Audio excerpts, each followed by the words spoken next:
Good afternoon. Thank you very much for Delight Chen and Dr. Nick Lee for the invitation. I'm very glad to be here today. That Dr. Dhiren Patel has set the stage, give you all the background information you need to know about blockchain. So I can only talk about a special topic. So I'm going to talk about how with blockchain technology and humans can enable each other to form a mode of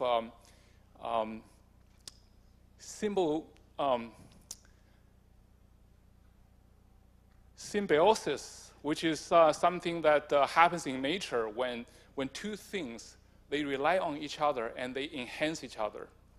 So I'm going to explain what I mean by that. Does this look familiar? Is this like a situation in your family's dinner table? So these days, people of all generations, all ages, are hooked to their smartphones. And not only at home, even when they're on the road, they're still stuck with their smartphones. So this happens on subways in Seoul, in Beijing, in New York, London, anywhere in the developed world. So not only adults, little kids are doing this as well. If you give an Apple or Samsung smartphone or tablet to even a 2-year-old, they can start playing with it, get used to it, and cannot get out of it.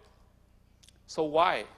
Why are people so hooked into their smartphones?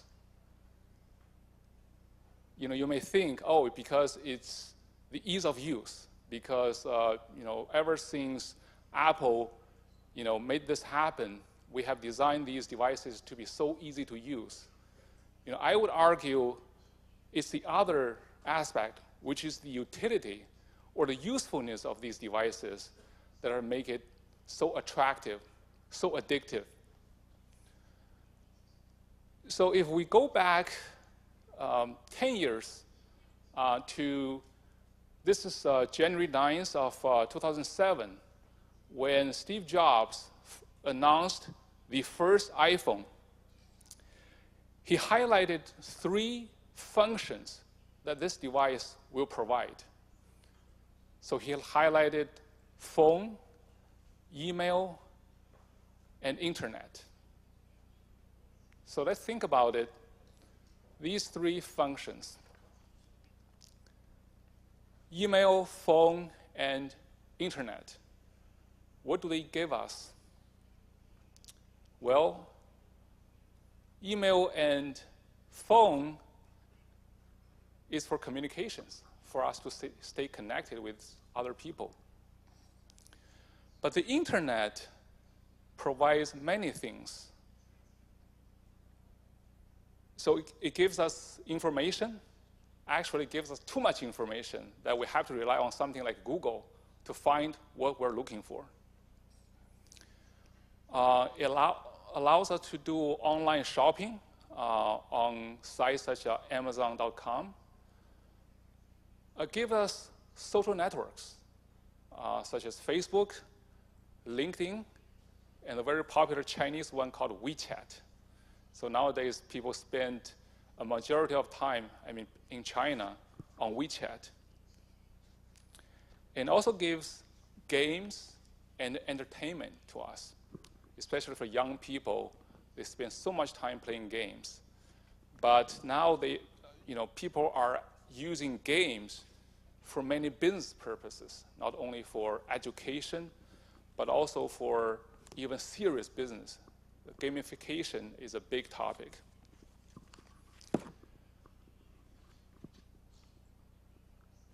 So the question is this all we need?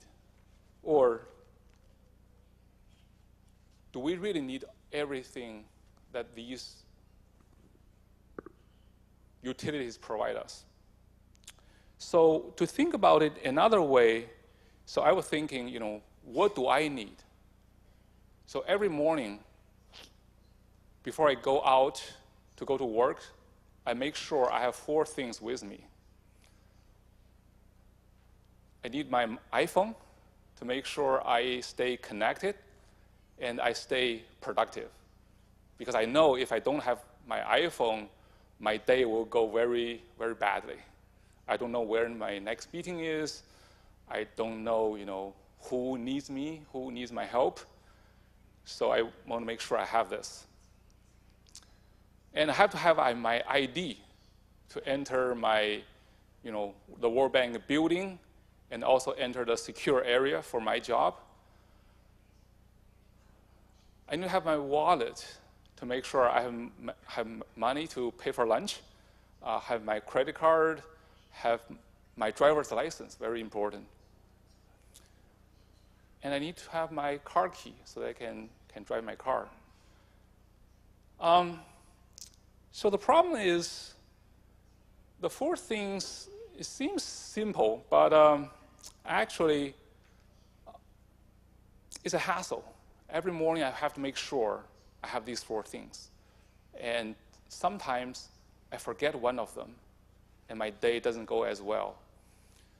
Sometimes I just couldn't find it because I'm in a morning rush. I need to send my daughter to her school bus. I was scrambling, and then I couldn't find one of them.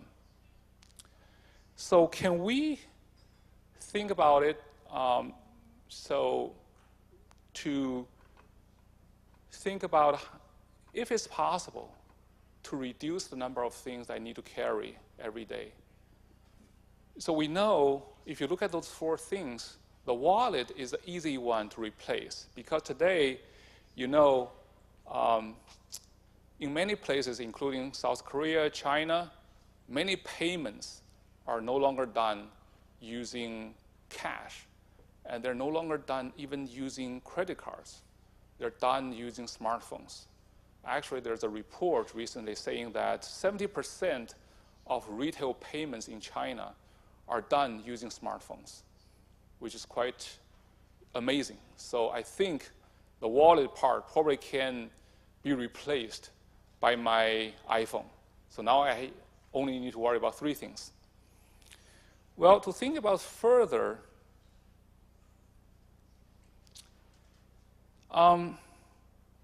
the car key.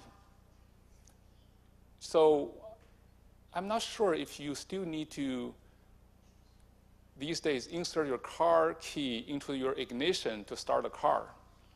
Actually, many new cars, they don't need to do that anymore. You just need to have a key and press a button, and the car starts. So you can imagine with the smart IDs with some kind of chip that can communicate with the car to identify this is you, the owner of the car, and then you should be able to start the car. So now we are left with 2 things to worry about instead of 4. But can we do better? Is it possible to have just 1 thing, to put them all together? And I would say it is possible. So what I'm hoping is that we can put them all together so I can have just my iPhone with my wallet and also have my ID on the phone and have this whole 1 device to take care of all I need to have a good day. So the good news is people are already working on this. There is work going on to combine your ID with your wallet and put them all on your smartphone. And this is something called decentralized identifiers. They run on a blockchain. So a decentralized identifier looks like this. So if you look at this, it has 3 parts. The first part just tells it's a decentralized identifier, DID. And the second part says what kind of DID this is, because today we still have multiple specifications for DID. This one use the 3 letters SOV. It's actually a short name for sovereign, which I'm going to explain a little bit later. There are other methods. For example, with Ethereum, you have something called UPort. So sovereign is a distributed identifier using the Hyperledger Indy method. And the rest of this DID is just a unique identifier. Make sure it's unique within the method that you're using. So this is fairly simple. The issue is, with DID itself, is not very helpful because people don't know or whether they can trust this DID. So what we need is something called DID document. It further enhances the information that you can present to service provider to prove who you are. So a DID document has a few components.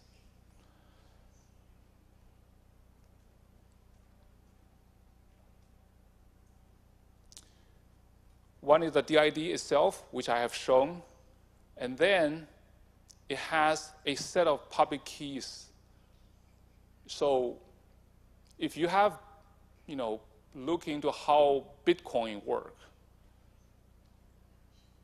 with Bitcoin, you have key pairs, private key and public key. And you use your public key as your address, as something people can use to send you money. But you have to have a private key to sign the transactions so that you can claim the money. And with DIDs, each DID can have multiple key pairs so that when you present your DID, you have the private key to prove you are the owner of that DID. So that's a pretty important part. And then you can have a set of service endpoints, meaning you want to use this DID to access, for example, Facebook, or you want to use this DID to get on the Bitcoin network. So that's the set of endpoints that you want to specify that you want to use this DID for. And it has a timestamp. So the important thing about timestamp is that it shows people that when this DID was obtained so that people can go to the blockchain to verify indeed this DID was issued at this time. And also has a signature. So the timestamp is for authenticity. Make sure this DID is not made up. It is indeed issued by the authority. And the signature demonstrates that you have not tampered with any of the numbers, any of the information.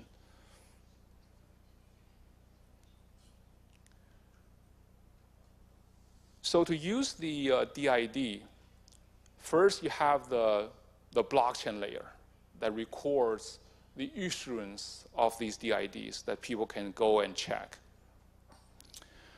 And then you have the cloud layer that can be used to host or store the wallet for people and have all these DIDs stored in the wallet. So this is for people, for example, in developing countries where World Bank work, where many people do not have smartphones. They're not as lucky as we are. So for them, they can register with an authority receive these DIDs, but they don't have a powerful device to hold these DIDs. So in that case, we'll have a cloud service to hold the DIDs for them, so that as long as they can identify themselves, for example, using biometrics, and once the system knows who they are, the system can retrieve the DIDs for them through the cloud service. But for people who have powerful enough devices, and they can have these DIDs stored in their own devices, in their wallet. So to use a DID, the owner presents it to a service provider using a cryptographically proven token called verifiable claims. So the owner not only say, hey, this is who and who, but this is a proof. For example, if you want to buy liquor from a store, you need to show your age. So you can have a verifiable claim issued by an authority who have reviewed your date of birth, your birth certificate, and give you a claim in telling the store owner, this person is old enough to do this transaction. Or if you're applying for a job, you want to demonstrate that you have obtained a PhD in computer science, like Dr. Lee or Dr. Patel, that you are eligible to apply for this professor job. And in that case, you provide a verifiable claim issued by the university where you graduated from that indicates at this time you obtained your degree. So that's how you use it.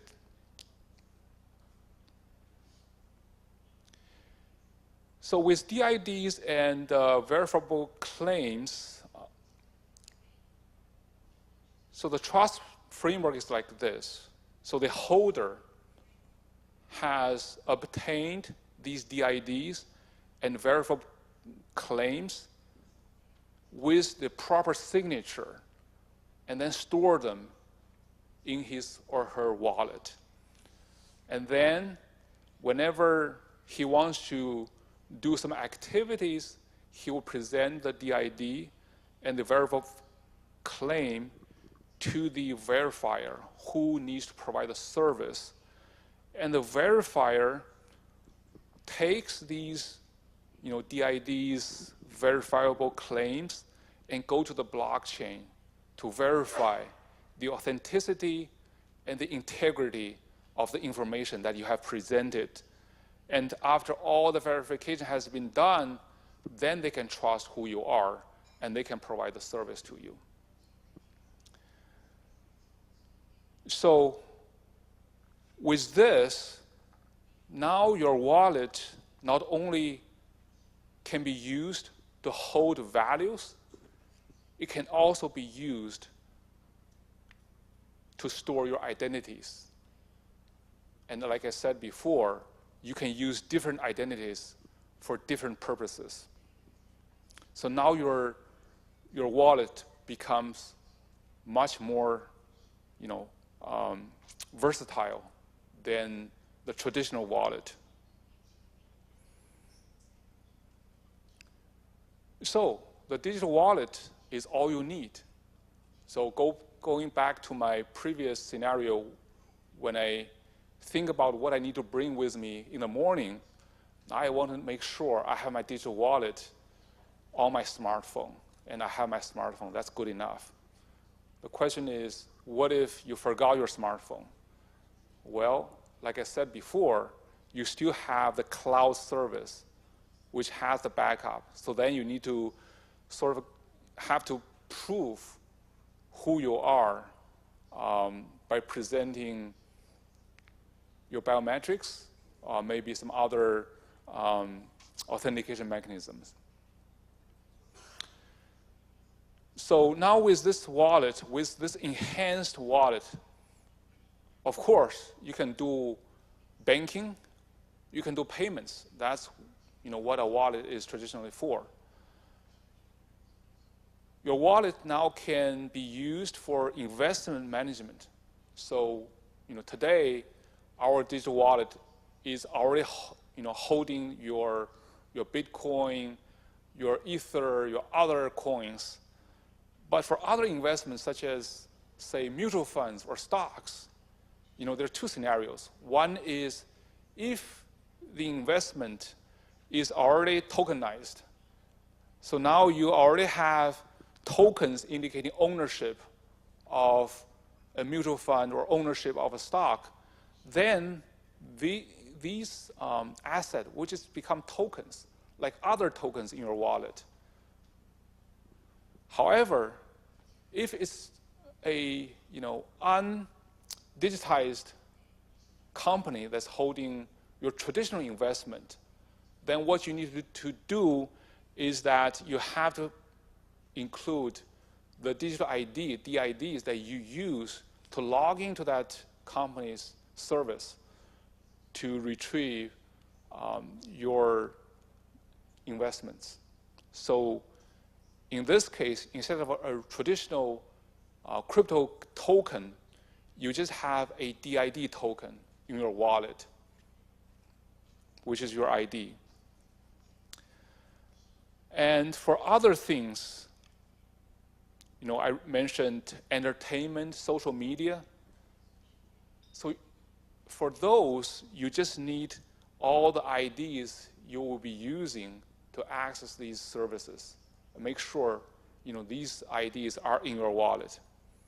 And the good thing is you do not need to remember any password, because the DID comes with strong cryptography to prove, as long as you have ownership of this identifier with strong cryptography, the service provider can trust that because you have the ownership of the private key, then they can trust who you are and they can provide the service to you. You do not need to provide the password anymore. And it allows you to decide what to share and what not to share. So this is why people call this self-sovereign identity. Like I said in the previous slide, that when you try to purchase liquor, for example, you need to show your age, or you need to show you are above a certain age. So you can have different kind of claims around your age, so that when you only need to show that you're above 18, for example, you don't need to show them your date of birth. You just have a verifiable claim saying you're old enough to purchase alcohol. That's it. You don't need to provide your ID card with your date of birth. That's too much information. That's much more than what they need to know. So this gives you the freedom to provide just enough information to get the service without revealing any more detail than you need to do. And the other side effect of this is that now your wallet becomes your legacy. So what do I mean by that? Of course, it has all the assets you have, either digital assets or the ID to access non-digital traditional assets. So if you need to pass on this inheritance to your children, your wallet is all they need. As long as you unlock your wallet, give it to your child, they can inherit everything you have. But there's more than that. If you think about it, if your interaction with the rest of the world, all the identities you have used to interact with the rest of the world are captured in your wallet, then the wallet has your whole history of your interaction with the digital economy. So this is good, and maybe not so good. because we all make mistakes. We all regret certain things we have done in the past. Well, that's the beauty of the self-sovereign identity. If you don't like certain things you have done, you just delete or remove the digital ID you have used from your wallet so that you don't have that history that can be seen by your children or other people when you pass on your legacy.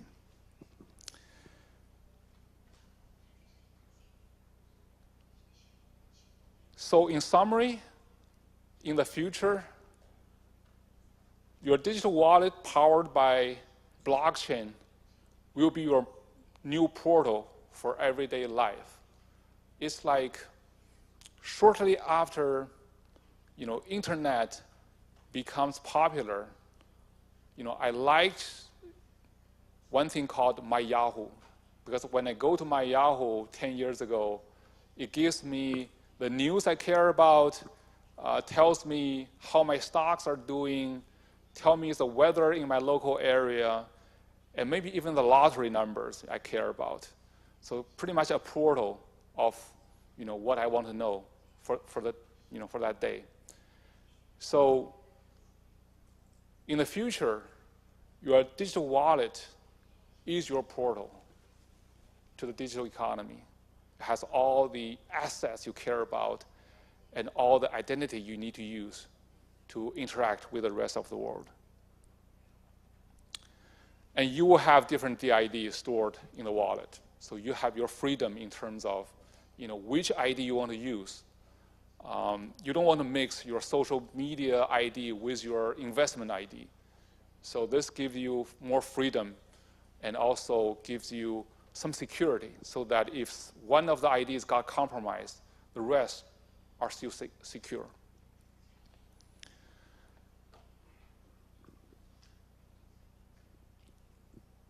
And if you think about it, when we say technology and human forming a collaborative, sustainable symbiosis relationship, when you use a blockchain-powered digital wallet to interact with the rest of the world every day, the technology is helping you, and you're also helping to strengthen the technology. Because the more people use the blockchain-based digital wallet, there will be more information stored on the blockchain, and the blockchain will become more valuable, more useful every day. So that's why I'm thinking, or I'm saying that with the digital wallet powered by the blockchain, technology and human can enable and strengthen each other, and forming this good relationship and forming a sustainable ecosystem. Thank you very much.